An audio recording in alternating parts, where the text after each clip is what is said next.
สังวาดด้วยลุยอนเปิดเข้าเปลี่ยนก้นผ่านคันเสวันขึ้น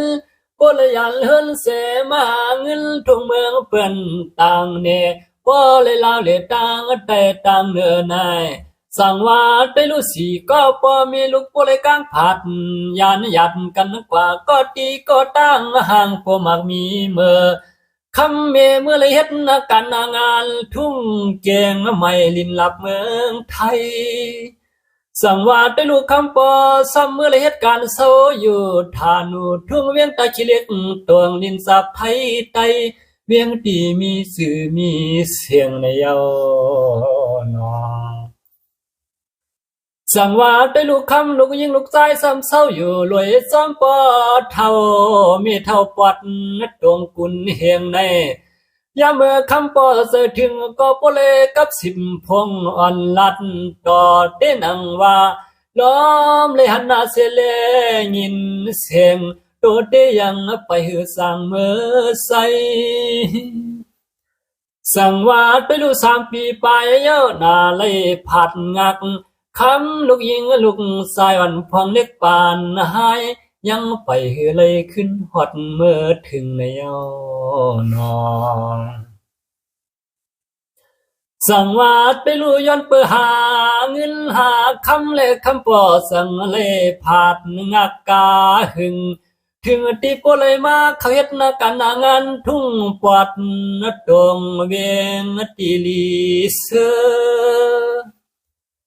จังว่าไปลู่เสือปอเตตินว่าอำเปียวอำสาเตนังว่าปอเลงเอาอนเสือเปอหันเปิ้นเสือมวนให้ก็ของตอคำปอได้ลอมมวนถึงลูกยิงลูกสายวันมังปอกมาในตาน้ำยำไหลในเยานอ สังวาดไปลูกคำปอนก็อำมูเตไลขึ้นฮบทบมาต่อคำมาลูกยิงลูกแจนคำมาปอวันไหลนออันนั้นในของเพื่อหาลองเงินลองคำย่อเอายินขึ้นสวงปันเมื่อสังวาดไปลูยันเพื่อหาเงินหาคำนานอสังวาดไปลูยันเพื่อหาเงินหาคำแลสังเลยผัดงากว่านอ อันเล่คำปอนก็ยังเป็นเสื้อดวมไข่เมื่อหันอยู่นอสั่งว่าได้ลูกชายหนุ่มเลี้ยงและยิ่งโมแสง3 2ก็2 คนตามมนคำปอนวันหนึ่งเตะไหลเมื่อหันอยู่นา อันในคำปอยันพามาก่อนยันเปิดคำลูกยิงลูกชาย2ก็2 คนสั่งว่าได้ลูกคำปอหาเงินหาคำในตันตายิมันใจอัน2 ก็ปอเลยเสือล้วนคำลูกยิงลูกชายอันเลี้ยงเสียงในเสเลนานอ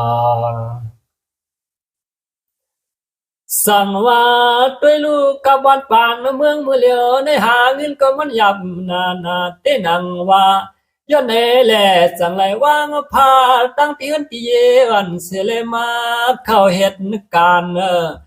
นางฮือสัตว์บันลูกยิงลูกใส่วันเตเลยขึ้นกับขึ้นปานคำปอในก็ขัดแหง สองว่าด้วยรัววันหนึ่งเศร้าเตมีแสงนำคำใหญ่อยู่นังเก่าโยเตอะไรขึ้นพวกเมื่อที่เฮินที่ย้อนเสเลเสือล้วนเศร้าด้วยซ้ำลูกยิงลูกชายอ่อนคำปอเฮาหักเปียงมาเสในเยานอ สั่งว่าได้ลูกคำปอแต่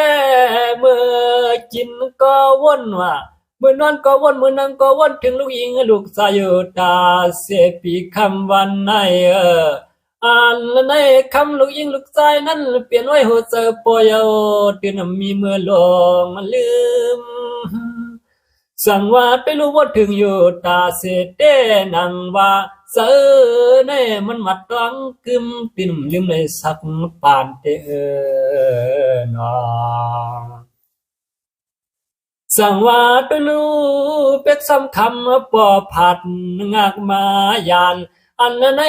เสอเตเศร้าเลยจำลูกยิงลูกชายอยู่เสียมกวนคืนสั่งว่าด้วยลูกคำปอมาเลสอกหาเงินย้อนเปิดคำลูกยิงลูกชายวันจึงให้โปเลยเสือเสอก็ลูกยิงลูกชายวันคอยเปิ้นวันในนั่นเองเนาะสั่งว่าในเด็กคำปอกกลูกยิงลูกชายอ่อนมีลองเต้าสุขหุกเสอในแลกคำปอหาลองเงินลองตาไว้ปันในคำลูกลางนั้นมีใจมีสายเมื่อนาปานน่ะลื่น